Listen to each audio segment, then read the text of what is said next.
আসসালামু আলাইকুম গাইস, কেমন আছেন সবাই? আশা করি সবাই ভালো আছেন। সবাইকে স্বাগতম আমার নতুন আরো একটি ব্লগে। গাইস, আপনারা যারা শহরের চার দেয়ালের ভিতর বন্দী তাদেরকে আমি বলবো একবার হলেও গ্রামে এসে ঘুরে যান।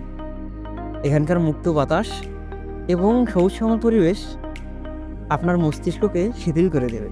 গাইস, আমি এখন দাঁড়িয়ে আছি নীলফামারীর মেইন শহরের দক্ষিণ পূর্ব দিকে অবস্থিত টুবামারি নামে একটি বিলে। দেখুন আমার চারপাশে কি পরিমাণ কুয়াশায় ঘেরা।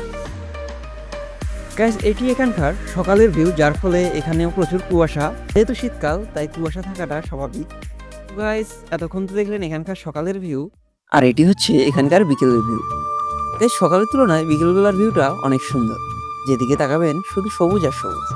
গাইস, আপনি যদি কখনো এখানে আসেন তাহলে অবশ্যই আসবেন বিকেলবেলা, কারণ বিকেলের আবহাওয়াটা যেমন সুন্দর তেমনি এখানকার মনোরম পরিবেশ আপনার অনেক ভালো লাগবে। গাইস, আমার সামনে যেই ফসলগুলো দেখতে পাচ্ছেন এগুলো হচ্ছে সব তামাক গাছ, আর এই তামাক গাছগুলোই এখানকার সৌন্দর্য আরো দ্বিগুণ করে দিয়েছে। আর ভাই, আমার এখানে আসতে একটু লেট হয়েছে, যার ফলে এখানকার সানসেট ভিউটি আপনাদেরকে দেখাতে পারছি না।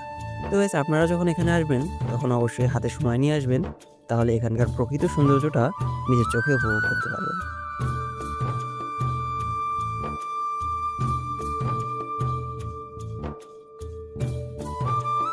তো গাইস, আমার সামনে এখন দেখতে পাচ্ছেন চারটি রাস্তার মোড়।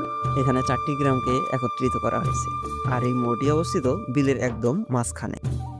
তবে যদি আপনি নীলফামারীতে বসবাস করে থাকেন আর আপনার যদি একটু মানসিক শান্তি প্রয়োজন হয় তাহলে অবশ্যই এখানে আসতে পারেন। আর গাইস, যারা নীলফামারীতে ট্যুরে আসেন তারা এখানে একবার হলেও আসতে পারেন।